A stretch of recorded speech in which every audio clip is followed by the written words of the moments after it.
In this video, we'll be taking a look at 20 useful tips for Notion that will help you speed up your workflow and help you stay more productive. First up is quick search. When managing a lot of pages and databases, we can often forget where we stored something. Notion has this keyboard shortcut that will help you quickly search it up. Simply hit on Ctrl P on your keyboard or Command P if you're on a Mac, and this quick search toggle will appear. You can simply search up your desired page or content. Super easy. While scripting for my videos, I often have to interchange between different notes and pages of mine. In such situations, opening and closing your pages again from the left hand side can be really annoying, to be honest. But thankfully we have this feature where we can simply access our Notion pages similar to that of our web browser. Simply press Ctrl or Command on your keyboard and click on the page you would like to open. And as you can see, it will open up the page in the form of a new tab. It will be super convenient to switch between different pages that way. It will make your life so much more easier. By this process, you can open up multiple pages together. There is a simple way to create new blocks in Notion without having to use your mouse. Simply press the / button on your keyboard and this drop down list will open up. From here you can choose the type of the block you want to create. For example, let me create a new page over here. Super convenient. Speaking of pages, I was shocked that many people didn't know we could do this. I asked a friend of mine who is a hardcore Notion user, yet she didn't really use this feature that much. You can create multiple subpages within a single page. Simply create a new block in Notion which says page and it will do the job for you. For example, I have this page called scripts. I have stored the scripts of different videos of mine in multiple blocks. I think this is known as nested pages. But yeah, it really becomes easy and convenient accessing data this way. And now I hope I got your attention. So hey guys, my name is Prithviraj. I'm an electronic music producer,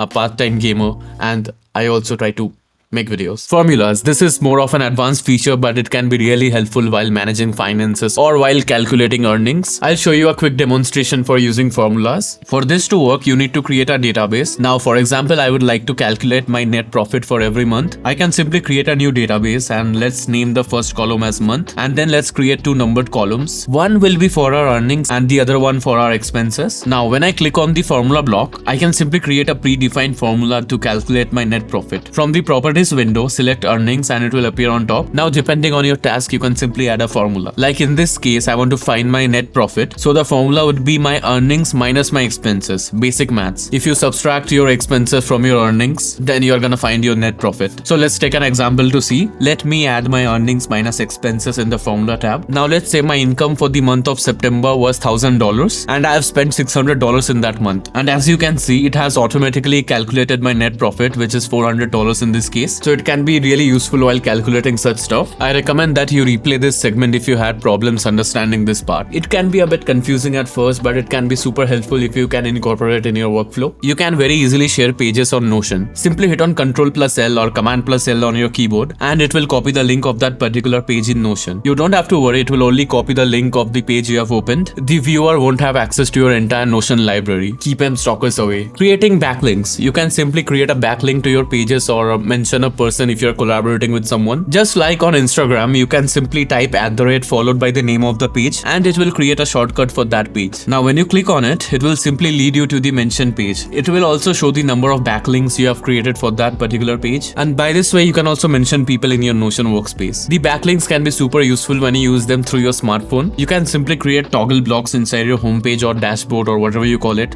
Life OS. Create a toggle block and under that you can simply create backlinks or shortcuts to the pages you visit the most. You can also hide your photos or your embedded videos under these toggle blocks. That way you'll be able to get more of a cleaner page and the photo won't take the entire page hostage. You can simply click on them to access it. So yeah, these toggle shortcuts can be super useful, especially if you're using them through your smartphone. And speaking of shortcuts, you can simply add your most visited pages into the favorites tab. Simply right click on any particular page and click on add to favorites and it will appear on the top under your favorites tab. This was so easy to do and so convenient. I don't know why I haven't really taken advantage of this feature before. Another thing I have seen people not take the most advantage of is the fact that you can create multiple calendars inside of Notion and you can choose them to be not linked with each other. Confusing? Okay, let me show you. I have created 3 different calendars under this page. In the first calendar, I basically manage my content schedule. In the second one, I manage my day job and other projects of mine. And in the third one, I basically manage all the other aspects of my life, mostly personal stuff. Having a decluttered calendar for all the aspects of my life really makes it easier for me. Or if you're someone who likes to track everything into one calendar, then yeah, this is not for you. We are halfway inside the video, so if you are enjoying this video so far, then I would really appreciate if you could hit that subscribe button, and I'll keep bringing you more such videos on productivity and tech. Let's talk about bullets and lists. If you have created a bulleted list, you can simply select them all and turn them into a numbered list or even a to-do list if you wanted to, whatever you like. Will be super easy if you had to count the number of points you have in a bulleted list. Not only that, you can also create sub-bullets. Simply click on enter and then tab on your keyboard. Here's how it works. I have this task over here in the form of a list. I can simply hit on enter and then tab on my keyboard and it will create a sub-bullet. This way we'll be able to create hierarchical points. You can even create subtask of subtasks. Again, hit on enter and then click on tab and it will do the job for you. You can simply keep doing this and it will keep creating subpoints for you. Can be useful while taking notes and when you want to store some quick points or keynotes under it. This one is directed for beginners. You can simply create different blocks just by dragging and dropping your desired block on the side and it will create a new column for you. Now you can simply store your data into column formats, thus making it easier to compare. Else, if you are a student, this can particularly be useful if you wanted to create a differences table or something like that. This is more of a recommendation than a tip. I found this to be super useful for myself to stay productive, and it will surely help you too. In your Notion dashboard, I suggest that you create a goals chart or a master list kind of thing. You can simply do this by creating a table or a database in Notion, and then you can create columns based on what you need. For example, the different columns for myself is going to be goal name,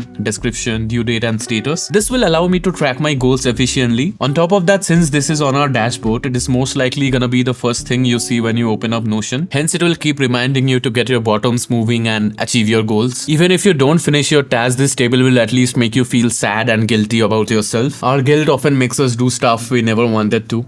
Try this, it will surely help you stay more accountable. I don't know why, but many people don't know about this. There's a Chrome extension called Notion Web Clipper. You can simply add that to your browser, and when you browse the web and find an article that catches your interest, you can simply click on the web clipper and it will add it to your Notion. Now when we open Notion, we will be able to see that it has imported that article inside. Can be really handy if you're into personal knowledge management, or rather you can read a cleaner version of the article over here without any ads and distractions. Do give this a try, really cool stuff. I previously created a video on the best Chrome extensions that will help you stay productive. You can check that out by clicking the I button just right now. Make the most of the Notion AI. I plan on creating a dedicated video on Notion AI real soon, so make sure you're subscribed for that. We can simply summarize articles using Notion AI. We won't have to open ChatGPT for that. You can simply select the entire text and simply select Ask AI, and from there click on Summarize. And Notion will create a short summary for you. Super useful if you wanted to stay inside the Notion ecosystem. And speaking about not leaving the ecosystem, you can even set reminders in Notion.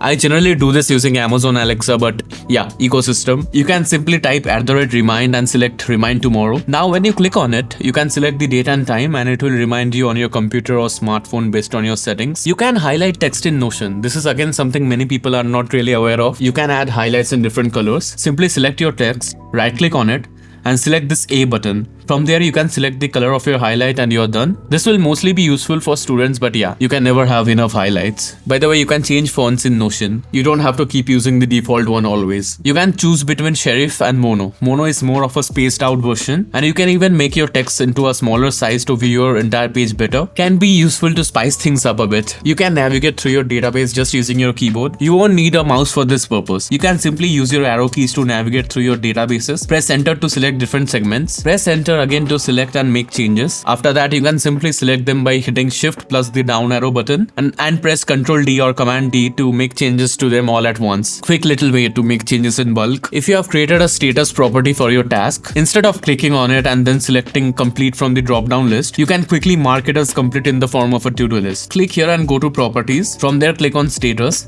and select show as.